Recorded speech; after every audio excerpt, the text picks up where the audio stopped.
주님의 이름으로 환영하며 또 축복합니다.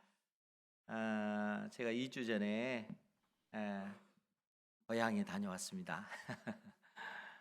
아, 이제 월요일 날 새벽 예배 마치고 바로 출발했더니 그 고향이 해남인데 12시 이전에 도착하더라고요. 그래서 또이 그리움 그 마음을 좀 달래고 그렇게 왔습니다. 그러면서 이제 이 고향을 다녀오면서 이제 느꼈던 그러한 마음이 야은 길재라고 하는 분의 시조가 생각이 났어요. 그래서 야은 길재 이분은 이제 고려 말의 그 문신입니다. 그래서 고려가 멸망하고 나서 이제 조선이 건국되자 관직을 버리고 속세로 들어갔던 그러한 분입니다. 근데 그분이 이제 500년 동안 도읍이었던 이 개성, 그러니까 오늘날 개성이죠. 그 개성을 단 한 마리의 말을 타고 돌아섰을 때 그 느꼈던 그 시조가 있는데 제가 낭송해 드리겠습니다. 한번 잘 느껴보시기 바래요. 500년 도읍지를 필마로 덜하더니 산천은 의구하되 인걸은 간대없네. 어집어 태평연월이 꿈이련가 하노라. 그런 시조예요. 그러니까 500년 도읍지였던 그 송도 그 개성이 고려가 멸망하고 나서는 그야말로 그 사람들이 그렇게 살지 않는 많지 않는 그러한 그 텅 빈 그러한 도성이 되고 말았다는 것이죠. 그러니까 500년 도읍지였던 그 성을 한 마리 말을 타고 돌아봤지만 산천은 그대로 있는데 인간은 그 많던 사람들은 다 어디 가고 없는지 그런 상황이라는 거예요. 그러면서 탄식을 하면서 태평성대를 이루었던 그 모든 날들이 한밤에 꿈에 지나지 않았는가라고 하면서 탄식하면서 부른 그런 시조입니다. 왜 이제 그런 시조가 생각이 났냐면 제 고향 마을에 갔더니 다른 시골 마을도 마찬가지지만 텅 빈 마을이기 때문에 그렇습니다. 폐허된 그러한 그 집들도 많고 또 집이 있더라도 이제 그 할머니 그 남자들은 대부분 다 일찍 그렇게 죽고 그 할머니들만 혼자 사신 분들이 많은데 그 수도 많지 않기 때문에 그야말로 그 동네 자체가 사람들이 다니지 아니하니까 그야말로 고요한 그러한 그 상황인 거죠. 그러면서 제가 이제 어렸을 때 봤던 그 마을에 그 생기 넘치는 그 마을들이 생각나잖아요. 또 어르신들이 새벽부터 밤늦게까지 그처럼 열심히 일하던 그러한 모습들도 하나하나 생각이 나는데 그분들이 다 어디 가고 이처럼 고즈넉한 그러한 마을이 되고 말았을까? 결국 그분들은 대부분 다 돌아가시고 없는 것이죠. 그러니까 제가 어렸을 때 봤던 그 어르신들은 몇 분 안 계셔요. 그분들도 이제 앞날이 얼마 남지 않는 그러한 상황인 것이죠. 그러니까 그러한 모습들을 보면 산천은 그대로 있는데 그 많던 사람들은 다 어디 갔을까? 실상 모든 사람들이 마땅히 가야 할 그곳을 향해서 갈 수밖에 없는 것이죠. 즉 죽음의 문제라고 하는 것이 단순한 우리와 무관한 문제가 아니고 실상 그 문제가 우리의 문제라는 거예요. 여러분 개개인 다 여러분들의 어떤 시간이 이 땅에서 끝날 때 죽음의 그 관문을 통과할 수밖에 없습니다. 그런데 이 죽음이라고 하는 문제를 성경은 끊임없이 우리에게 그 죽음의 문제에 대해서 지적을 하잖아요. 왜 사람에게 죽음이 있는가? 계속해서 말씀을 드리지만 사람이 죽는다라고 하는 것은 그 원인이 있다는 거예요. 그냥 죽는 것이 아니고 성경에서는 죄의 삭시 사망이다 이렇게 선언하고 있습니다. 그러니까 사람이 죽는다는 것이 무엇을 증거하냐면은 사람이 죄인이다 하는 사실을 증거하고 있다는 거예요. 사람이 죄인이기 때문에 인생에게 생명들에게 죽음이라고 하는 것이 올 수밖에 없다는 거예요. 그런데 성경은 우리 사람의 그 죽음에 관해서 세 가지 얘기한다고요. 여러분들에게 말씀을 드렸어요.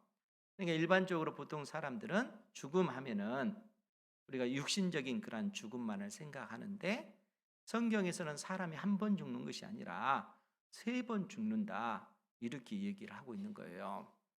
그 첫 번째 그 죽음이 우리가 엄마 뱃속에서 태어난 그 순간 영적으로 하나님에 대해서는 죽은 존재로 태어났다는 거예요. 그러니까 하나님을 우리는 찾지 않아요. 태어나면서부터 영적으로 하나님에 대해서 죽은 상태이기 때문에 그런 것입니다. 그리고 영적으로 죽은 상태인 우리의 인생들은 그 두 번째 죽음을 맞이하게 되는데 우리의 인생 그 끝에 육신적인 죽음, 육체의 그 죽음을 우리는 맞이할 수밖에 없다는 거예요. 그것이 두 번째 죽음입니다. 그런데 이제 우리가 알아야 될 것이 이 두 번째 죽음으로 끝나는 것이 아니라 두 번째 죽음 이후에 영원한 죽음이 있다는 것입니다. 이 영원한 죽음은 이 땅에 우리 주님께서 재림하실 때 온 세상을 심판하실 때 생명의 그 복음이 없는 그러한 사람들은 영원한 그 지옥의 그 심판을 받게 되어지는 것입니다. 그 심판을 영원한 죽음이라 이렇게 이야기를 하는 것입니다. 그러니까 우리가 아는 그 육신의 죽음 이거 하나만이 아니고 실상 성경에서는 사람이 가는 곳, 즉 우리는 영적인 죽음과 육신적인 그러한 죽음과 영원한 그 죽음이 인생들 앞에 놓여 있다라는 그러한 사실을 성경이 우리에게 그처럼 가르쳐 주고 있다는 거예요. 그렇기 때문에 우리가 알아야 될 것이 무엇이냐면은 이러한 죄와 사망의 그 권세 아래 종노릇하는 우리 인생을 구원하시기 위하여 이 땅에 예수 그리스도께서 우리와 똑같은 육체를 입고 오셨다는 거예요. 우리를 구원하시기 위해서. 그래서 우리 주님께서는 이 땅에 30년의 사생애를 사시고 3년 6개월의 그 공생애를 사시는 것입니다. 그러니까 죄인된 우리를 이 죄에서 구원해 주시기 위하여 예수님께서 공적인 삶을 사셨는데 그 삶이 예수님의 30세부터 그 삶을 사셨다는 거예요. 그리고 예수님께서 자라나셨던 그 나사렛에서 그 공생애를 감당하시기 위해서 예수님께서 제일 먼저 하신 일이 뭐냐면은 예수님께서는 세례 요한이 세례를 주고 있는 베다니에 이르러서 예수님께서 세례 요한에게 물로 세례를 받으신 사건이라는 거예요. 그래서 이제 여러분들 베다니가 어딜까? 이 앞전에 지도도 한번 보여줬잖아요. 다시 한번 보여드리겠습니다. 베다니가 어딜까? 좀 더 크게 확대할 수는 없나요? 지금 저 파란 곳이 사해 바다입니다. 좀 더 크게 확대할 수 있으면 좋겠는데 사해 바다 바로 위쪽에 여러분들이 보기에 오른쪽에 그 베다니 베다바라라고 하는 곳이 있습니다. 빨간색으로 점이 찍어져 있어요. 그곳이 세례 요한이 물로 세례를 주던 곳입니다. 그러니까 예수님께서 공생애를 시작하면서 저 베다니에 가셔서 세례 요한에게 세례를 받으신 이후에 그 다음에 그 왼쪽으로 좀 가보면 파란 점이 있죠. 그 점이 유대 광야입니다. 예수님께서 이 유대 광야로 가셔서 무려 40일 동안 금식하시면서 마귀에게 3번 시험을 받으셨어요. 그것이 이제 지난주 설교를 통해서 우리가 들었던 내용이잖아요. 그 다음에 예수님께서 어디 가셨을까요? 그 다음에 예수님께서 세례 요한이 물로 세례를 주고 있는 그 베다니에 그렇게 가셨다는 거예요. 그러니까 사해 바다 바로 이쪽에 오른편에 있는 곳이 베단입니다. 그곳에서 세례 요한이 물로 세례를 준 곳입니다. 예수님께서 그곳에 다시 가셨다는 거예요. 오늘 말씀의 내용이 바로 그러한 내용입니다. 그래서 그 내용을 좀 더 살펴보기 위해서 우리가 요한복음 1장 28절 말씀을 볼게요. 요한복음 1장 28절 말씀에 보면 이 일은 요한이 세례를 베풀던 곳 요단강 건너편 베다니에서 일어난 일이니라 이렇게 기록을 하고 있습니다. 무슨 일이 이렇게 벌어졌는가 하면은 19절 이하부터의 그 내용을 살펴보면 지금 세례 요한이 요단강 건너편 베다니에서 물로 세례를 주고 있을 때 예루살렘에서 이 이스라엘 지도층들이 생각을 한 거예요. 도대체 세례 요한이 누구일까? 세례 요한의 그 정체를 알기 위해서 이 유대인들 이스라엘의 그 지도층들이 제사장들과 레위인들 또 바리새인들을 세례 요한에게 보내는 것입니다. 그리고 세례 요한에게 나아갔을 때 세례 요한이 그 사람들에게 뭐라고 얘기하냐면 숨기지 않고 드러내서 하는 말이 나는 너희들이 기다리는 그리스도가 아니다 이렇게 얘기하는 거예요. 뿐만 아니라 선지자 엘리야도 아니다. 그리고 성경에 기록된 그 선지자도 아니다. 이렇게 이야기를 합니다. 그러니까 바리새인들이 뭐라고 얘기하냐면 그러면 당신은 당신 자신에 대해서 무엇이라 증거하냐? 라고 했을 때 나는 선지자 이사야의 말과 같이 광야에서 외치는 자의 소리다. 이렇게 자기 자신을 증거합니다. 그리고 나서 내 뒤에 오시는 분 그리스도 메시아에 관해서 증언하기를 내 뒤에 오시는 그분은 내가 그의 신들매를 풀기도 감당하지 못할 크신 분이시다 라고 그렇게 이야기를 합니다. 나는 물로 세례를 주지만 내 뒤에 오시는 그분은 불과 성령으로 세례를 주시는 분이시다 라고 증거를 하고 있어요. 뿐만 아니라 누가복음에 기록된 그 내용을 보면은 세례 요한이 또 무엇이라 증거를 하냐면은 그는 손에 키를 들고 키는 그 옛날에 그 어르신들이 이 곡식 알곡과 쭉정이를 구별할 때 이렇게 키질을 하잖아요. 그 키를 얘기하는 거예요. 그러니까 그분은 손에 키를 들고 타작마당에서 알곡은 곡간에 들이시고 쭉정이는 불에 태우시는 분이시다. 이렇게 소개를 합니다. 그러니까 세례 요한이 내 뒤에 오시는 그분은 온 세상을 심판하실 심판의 주님이시다. 이렇게 증거하고 있는 거예요. 나는 그분 앞에 감히 설 수도 없는 그러한 존재다. 그의 신들매도 풀지 못하는 그분의 종의 역할도 감당하지 못할 정도로 내 뒤에 오시는 그분은 그처럼 크신 분이시다. 이렇게 증거를 하고 있다는 거예요. 그 증거를 지금 세례 요한이 요단강 건너편 베다니에서 이처럼 증거를 하고 있다는 거예요. 그러면서 또 뭐라고 얘기를 하냐면은 29절에 보면 요한복음 1장 29절이에요. 거기에 보면 이튿날 세례 요한이 예수께서 자기에게 나와 오심을 보고 이르되 보라 세상 죄를 지고 가는 하나님의 어린 양이로다. 이렇게 증거를 하고 있어요. 그러니까 지금 무슨 상황이냐면은 예수님께서 유대 광야에서 40일 동안 금식하고 사단에게 시험을 받으신 이후에 예수님께서 다시 이 베다니로 세례 요한이 물로 세례를 주고 있는 이 베다니에 다시 오신 것입니다. 그 예수님을 바라보면서 세례 요한이 하는 말이 보라 세상 죄를 지고 가는 하나님의 어린 양이다. 이렇게 증거를 하고 있는 거예요. 그리고 예수님이 바로 세상 죄를 지고 가는 하나님의 어린 양이다 하는 사실을 내가 알 수 있었던 그 이유는 하나님의 성령이 그에게 임하셨고 또 성령께서 친히 증거하셨고 하늘에서 이는 내 사랑하는 아들이라, 이런 증언이 나타났다는 거예요. 하늘에서 그 소리가 들린 겁니다.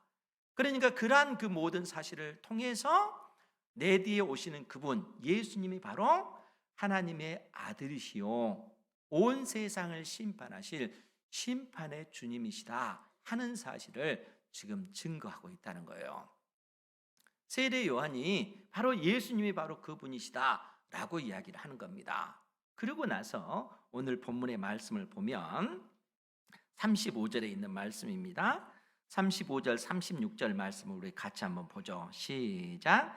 또 이튿날 요한이 자기 제자 중 두 사람과 함께 섰다가 예수께서 거니심을 보고 말하되 보라 하나님의 어린 양이로다. 아멘. 그러니까 지금 예수님께서 이 유대 광야에서 마귀에게 시험을 받으신 이후에 다시 세례 요한이 물로 세례를 주고 있는 이 베다니에 오셨는데, 이곳에서 지금 세례 요한이 자기의 두 제자에게 예수님을 소개하고 있는 거예요. 저분이 누구신가 하면 저분이 바로 세상 죄를 지고 가는 하나님의 어린 양이다, 이렇게 예수님을 소개하고 있는 거예요. 세상 죄를 지고 가는 하나님의 어린 양 되시다, 예수님에 관해서 그렇게 소개를 합니다. 그러면 여기서 세례 요한의 두 제자가 누구겠는가 하는 거예요. 여러분, 세례 요한의 두 제자가 누구일 것 같아요? 베드로와 안드레. 40절에 보면은 명확하게 그 사람이 등장해요. 요한의 말을 듣고 예수를 따르는 두 사람 중에 하나는 시몬 베드로의 형제 안드레라, 이렇게 얘기하고 있어요. 그러니까 두 제자 중에 한 사람이 안드레예요. 그리고 또 한 사람이 누군가 하면은 이 사람은 여기서 등장하지 않아요. 근데 그 사람이 누구냐면은 요한복음을 기록한 사도 요한이라는 거예요. 그러니까 사도 요한이나 안드레는 세례 요한의 제자였다는 거예요. 세례 요한은 자기를 따르는 이 두 제자에게 이제 예수님을 소개해 주는 거예요. 왜냐하면 세례 요한의 목표는 뭐냐면은 이 땅에 오신 예수님을 온 이스라엘 백성들에게 드러내는 그 역할을 감당하는 그 사명이 세례 요한에게 주어진 것이기 때문에 그런 것입니다. 그렇기 때문에 자기를 따르는 두 제자인 사도 요한과 안드레에게 바로 저분이죠, 예수님이 세상 죄를 지고 가는 하나님의 어린 양이시다, 이렇게 소개를 해주는 것입니다. 그리고 나서 41절 이하에 보면은 그가 먼저 안드레가 먼저 자기의 형제 시몬을 찾아 말하되 우리가 메시아를 만났다 하고, 메시아는 번역하면 그리스도라, 데리고 예수께로 오니 예수께서 보시고 이르시되 내가 요한의 아들 시몬이니 장차 게바라 하리라 하시니라. 게바는 번역하면 베드로라. 그러니까 지금 안드레가 그 예수님이 어떤 분이신가, 예수님이 세상 죄를 지고 가는 하나님의 어린 양, 즉 성경의 구약 성경의 선지자들이 예언해 왔던 그 메시아가 바로 예수님이구나 하는 사실을 깨닫고 자기의 형제 베드로에게 가는 겁니다. 그리고 내가 메시아를 만났다, 이렇게 얘기를 하는 거예요. 그리고 이 베드로를 예수님께로 데려왔더니 예수님께서 그 베드로를 보시고 하는 말이 내가 요한의 아들 시몬이니 장차 게바라 하리라. 게바는 번역한 베드로라는 거예요. 이렇게 예수님의 그 제자가 지금 이 베다니에서 3명이 예수님의 제자가 되어진 거예요. 사도 요한과 안드레와 베드로. 그런데 여기서 그치지 않고요, 43절에 보면은 이튿날 예수께서 갈릴리로 나가려 하시다가 빌립을 만나 이르시되 나를 따르라 하시니, 여기서 빌립을 또 예수님께서 부르십니다. 그리고 45절에 보면은 빌립이 나다나엘을 찾아 이르되 모세가 율법에 기록하였고 여러 선지자가 기록한 그 일을 우리가 만났으니 요셉의 아들 나사렛 예수니라. 빌립이 자기의 친구 나다나엘을 또 부른 겁니다. 그렇게 해서 지금 이 베다니에서 예수님의 제자가 무려 5명이 생긴 거예요. 그 5명을 여러분 기억하세요? 그 5명이 이 사도 요한과 안드레와 베드로와 빌립과 나다나엘, 이 5명의 그 제자가 여기서 선택이 되어지는 거예요. 그리고 나서 예수님께서 이 5명의 제자를 데리고 북쪽에 있는 갈릴리 가나로 이제 이동하시는 거예요. 이 가나에서 무슨 일이 있었을까요? 혼인잔치집이 있어서, 그러니까 물을 포도주로 변화시키는 그 사건이 갈릴리 가나에서 벌어진 거예요. 이때 예수님께서 이 5 제자들을 데리고 가셨다는 거예요. 그리고 그 이후의 행적을 보면 예수님께서 나사렛을 들렸다가 갈릴리 바다 위쪽에 있는 가버나움으로 가셨다가 그 이후에 4월 중순쯤에 이 6월절 절기가 있기 때문에 남쪽에 있는 예루살렘으로 내려오시게 되어지는 거예요. 그러니까 이때의 어떤 그 기간, 즉 예수님께서 공생애를 시작하셨을 때가 언젠가라고 했을 때 보통 1월 달에서 3월 달까지 지금 이 사건들이 벌어지고 있는 거예요. 왜냐하면 예수님께서 공생애를 시작하자마자 세례 요한에게 가서 물로 세례를 받고 유대 광야로 가서 무려 40일 동안, 그러니까 한 달하고 10일 동안 금식하셨잖아요. 그 이후에 베다니로 오셨으니까 이때가 보면 보통 3월 달쯤, 3월 중순쯤 되어지는 그러한 그 상황이라는 거예요.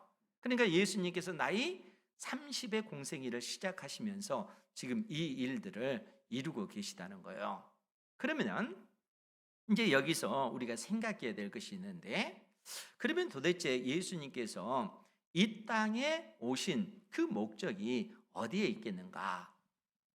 우리가 이미 잘 알고 있지만 세례 요한은 그러한 그 예수님을 관해서 예수님은 이 땅에 오신 하나님의 아들로서 온 세상을 심판하실 심판의 주님이시다, 이 사실을 선언하고 있어요.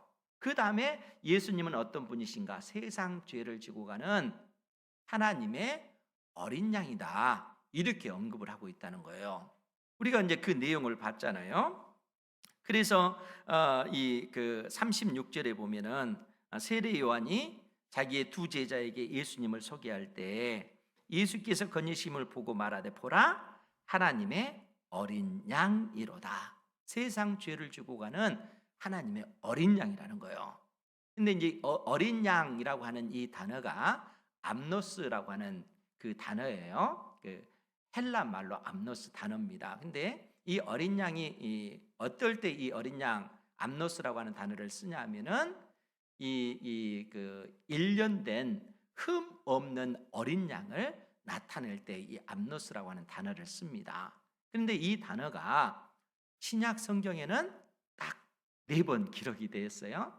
그러니까 4번 기록될 때 그 의미가 뭐냐면은 예수님께서 택한 백성들의 모든 죄를 대신하여 이 죽으실 것을 비유로 말씀했을 때 이 어린 양이라고 하는 단어를 쓰고 있는 거예요. 그러니까 세상 죄를 지고 가는 하나님의 어린 양이라고 할 때는 예수님을 염두에 두고 이 어린 양이라고 하는 비유를 쓰고 있는데, 예수님께서 택한 백성인 우리의 모든 죄 때문에 십자가에 못 박혀 죽으실 것을 염두에 둘 때 이 어린 양이라고 하는 이 단어를 쓰고 있다는 거예요.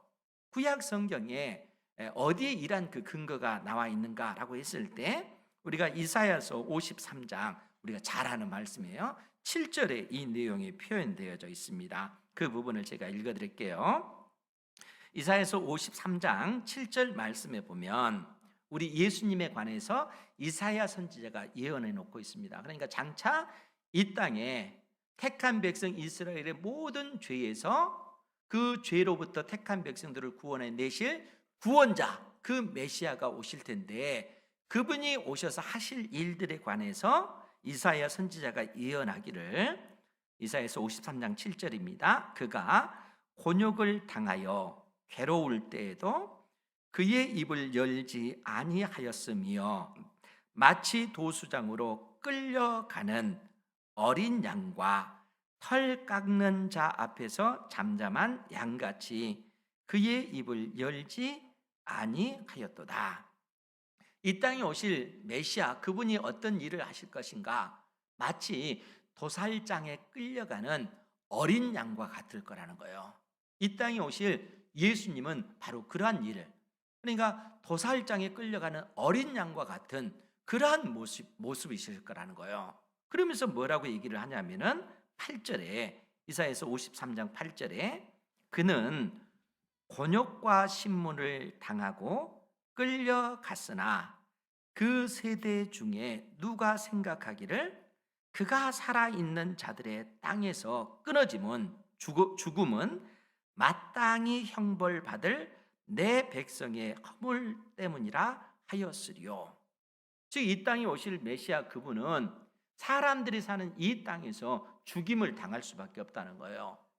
그런데 그분이 이 땅에 오셔서 그처럼 처절하게 죽임을 당하는 그 이유가 무엇인가라고 했을 때 형벌받을 내 백성의 허물 때문에 그렇다는 거예요. 우리의 죄 때문에 이 땅에 오신 예수님께서 하나님의 어린 양이 되셔서 죽으실 것을 이처럼 이사야 선지자가 예언을 하고 있다는 거예요.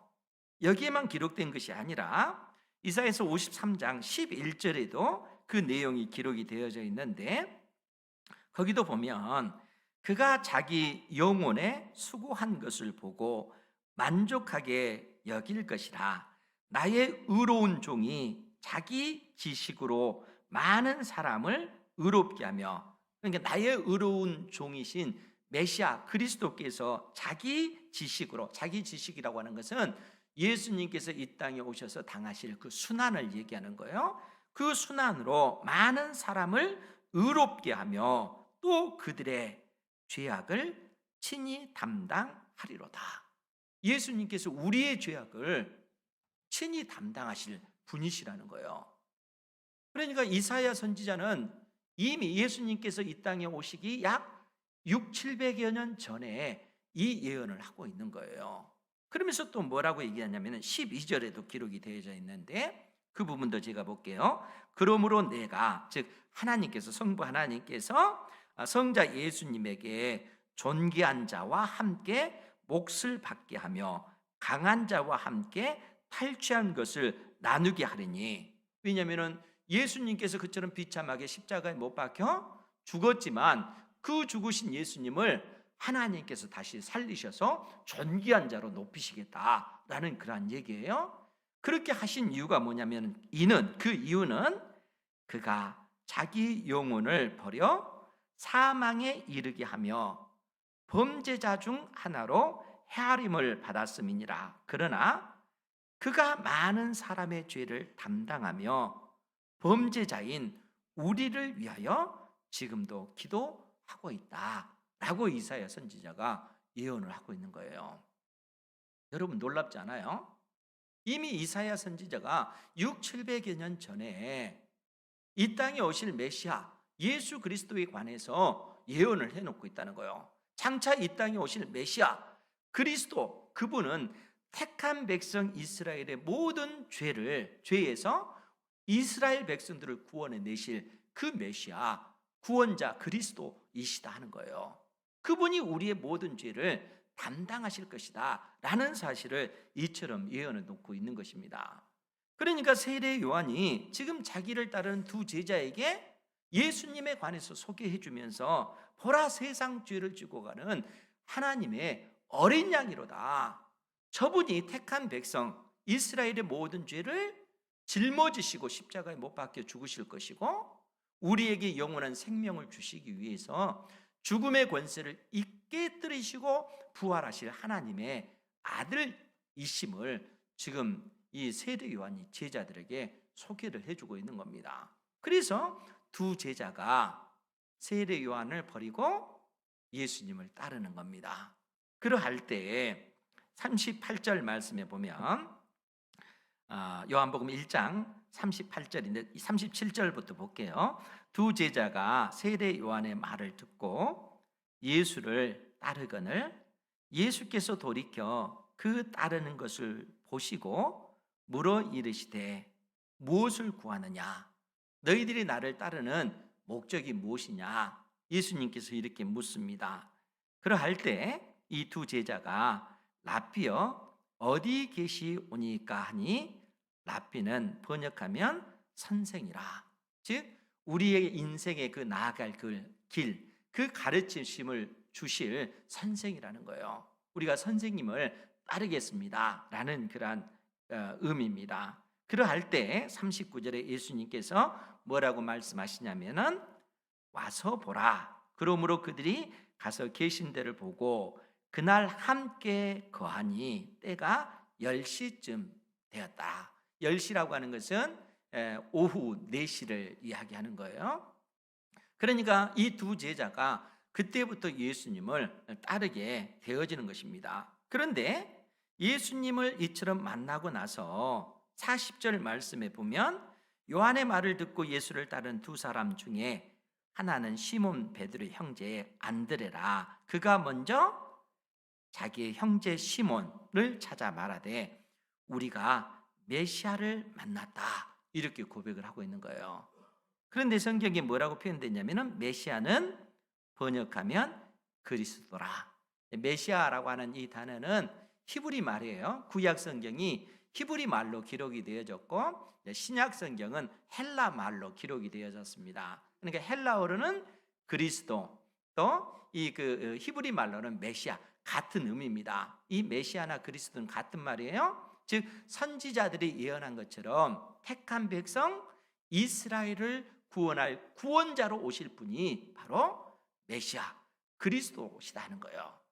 그러니까 지금 안드레가 자기의 형 이 베드로에게 우리가 메시아 그리스도를 만났다 이렇게 지금 이야기합니다. 그리고 안드레가 그의 형 베드로를 데리고 예수님께 나옵니다. 그때 예수님께서 베드로를 보시고 뭐라고 얘기해요? 내가 요한의 아들 시몬이니 장차 게바라 하리라. 여러분 이제 게바라고 하는 이 단어는 아람어예요. 아람 사람들이 그러니까 일대 당시 이 사람들은 보통 일상적으로 쓰는 언어가 아람어인데 이 게바라고 하는 뜻이 반석이에요. 반석. 아주 이 튼튼한 그 반석, 이 반석입니다. 근데 이 게바를 번역하면 페트로스. 이 베드로는 헬라 말이에요. 그 뜻도 반석이라는 뜻입니다. 그러니까 예수님께서 베드로를 보시고 네가 요한의 아들 시몬이 아니냐? 장차 게바라 하리라. 장차 너는 베드로가 된다. 반석이 된다라는 얘기예요. 그러니까 이 말이 무슨 의미냐면은 베드로가 하나님의 나라를 위하여 반석과 같은 그런 존재가 되도록 하겠다라는 그런 의미인데 사실 이 의미보다 더 깊은 의미가 이 속에 담겨져 있다는 거예요. 그것이 뭐겠어요? 우리가 마태복음 16장에 보면은 가이사랴 빌립보에서 예수님께서 제자들에게 그런 질문을 던져요. 너희들은 나를 누구라 하느냐? 라고 예수님께서 묻자 제자들 가운데 시몬 베드로가 주는 그리스도시요 살아계신 하나님의 아들이십니다 라고 얘기하는 거예요. 주는 그리스도 예수님이야말로 택한 백성 이스라엘의 모든 그 죄에서 택한 백성 이스라엘을 구원해 내실 구원자이시요 하나님의 아들이십니다 라고 하는 그 신앙 고백을 하는 거예요. 그러할 때 예수님께서 그런 베드로를 칭찬하십니다. 그리고 이 진리를 깨닫게 해준 것은 혈육이 아니라 하늘에 계신 아버지 하나님께서 너에게 이 진리를 깨닫게 해주었고 이 진리를 믿도록 해주신 것이다 라고 그렇게 예수님께서 베드로를 칭찬하셔요. 그러면서 그 유명한 말씀 마태복음 16장 18절 말씀에 뭐라고 얘기를 하냐면 제가 읽어드릴게요. 18절에 또 내가 내게 이르노니 너는 베드로라, 반석이다. 너는 반석이라. 내가 이 반석 위에 내 교회를 세우리니 음부의 권세가 이기지 못하리라. 그러니까 너는 베드로라 이렇게 얘기할 때 베드로의 이름을 부른 게 아니에요. 베드로가 고백한 신앙 고백이 마치 반석과 같다는 거예요. 주는 그리스도시요 살아계신 하나님의 아들이십니다 라고 하는 그 신앙의 고백의 터 위에 주님께서 내 교회를 세우겠다라고 이렇게 선언하시는 거예요. 그러니까 여러분, 이 땅에 교회가 세워진다는 것은 주는 그리스도시요 살아계신 하나님의 아들이십니다 하는 사실을 믿는 자들을 통해서 주의 몸된 교회가 세워진다는 거예요. 그러니까 교회만이 이 땅에서 영원한 생명을 줄 수 있는 곳이에요. 왜냐하면 주님께서 이 반석, 이 터 위에 주는 그리스도시요 살아계신 하나님의 아들이십니다라고 하는 이 터 위에 주님의 교회를 세웠을 뿐만 아니라 음부의 권세가 이기지 못하기 때문에 그렇다는 거예요. 죽음의 권세가. 교회는 죽음의 권세가 이길 수가 없어요. 무슨 얘기겠습니까? 우리가 예수 그리스도를 믿는다라고 했을 때는 이미 예수님께서 친히 세상 죄를 지고 가는, 세상 죄를 제거하는 하나님의 어린 양이 되셔서 십자가에 못 박혀 죽으셨기 때문에 그런 것입니다. 즉 예수님께서 십자가에 못 박혀 죽으신 그 죽음은 택한 백성인 우리의 죄 때문에 죽는 그 죽음이라는 거예요. 여러분, 죄의 삭시 사망이지 않습니까? 죄가 받아야 될 그 대가는 사망, 죽음이라는 거예요. 그러니까 예수님께서 십자가에서 못 박혀 죽으신 그 죽음은 우리의 죄 때문에, 우리의 죄에 대한 형벌을 예수님께서 우리를 대신하여 십자가에 못 박혀 죽으신 것입니다. 그러니까 여러분들은 예수님을 믿는다라고 했을 때는 예수님과 하나가 되어서 2000년 전에 주님께서 십자가에 못 박혀 죽을 때 우리도 죽었고, 우리 주님께서 그 죽음의 권세를 이기고 부활하셨을 때 우리 역시 부활 생명이 주어진 존재가 되었다는 거예요. 예수 그리스도를 믿는 여러분들에게는 이미 부활 생명이 있는 줄 믿으시기 바랍니다. 이미 여러분들은 원리적으로 우리의 그 모든 죄가 다 그 죄에 대한 심판을 예수님과 함께 십자가에서 이미 다 받았다는 거예요. 하나님의 진노의 심판을 이미 받은 것입니다. 우리는 죽었고 예수 그리스도 안에서 새 생명을 가진 존재예요. 그러니까 더 이상 죄와 사망의 권세 아래 있는 것이 아니라 이 죄와 사망의 권세에서 벗어난 존재가 되어진 것입니다. 그렇기 때문에 우리는 그 영원한 부활 생명이 있기 때문에 이 땅에서 육신적인 그 죽음을 맞이한다 할지라도 그 죽음이 우리를 지배하지 못해요. 세상 사람들은 그들은 죽는 그 자체가 그들에게는 공포고 두려움입니다. 왜냐하면 죽음 이후에 영원한 지옥 형벌이 그들에게 있기 때문에 그런 것입니다. 그러나 예수 그리스도를 믿는 여러분들은 어때요? 이미 우리는 십자가에서 하나님의 진노의 심판을 받은 존재가 되었기 때문에, 영원한 부활 생명을 가졌기 때문에 우리가 이 땅에서 육신적인 죽음을 당한다 할지라도 그 죽음이 공포요 두려움이 아니라 오히려 부활의 몸을 입기 위한 하나의 과정으로 육신적인 그 죽음이 우리에게 있다는 거예요. 죽음 이후에는 즉시 우리는 우리 하나님과 우리 주님과 함께 하게 되어지는 겁니다. 얼마나 놀라운 은혜입니까? 여러분들에게 부활 생명 있는 줄 믿으시기 바랍니다. 복음이 있는 사람들에게는 이 부활 생명이 있다는 거예요. 그러니까 예수님께서 이 땅에 우리와 똑같은 육체를 입고 오셔서 나이 30이 되어서 공생애를 시작하신 그 이유가 무엇이겠어요? 결국 우리의 모든 죄를 짊어지시고 십자가에 못 박혀 죽으시기 위하여 공생애 3년 6개월의 그 여정을 지금 걷고 계시다는 거예요. 우리에게 이 놀라운 은혜를 베풀어 주시기 위해서라는 것이죠.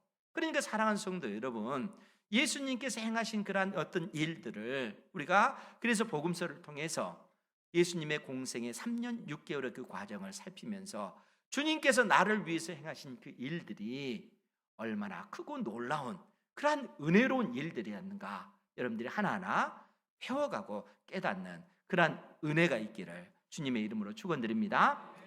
이 일을 위해서 주님께서 성육신하시고 공생애를 사시기 때문에 그런 것입니다. 이 이후에 어떤 그 과정들을 통해서 우리가 그 진리들을 하나하나 배워 나갈 때 하나님의 성령께서 여러분들의 생각을 어루만져 주시고 이 진리를 깨닫도록 해주시는 그러한 은혜가 있기를 주님의 이름으로 축복합니다. 기도하겠습니다. 거룩하신 아버지 하나님, 귀한 생명의 말씀을 통하여 우리를 교훈하여 주시니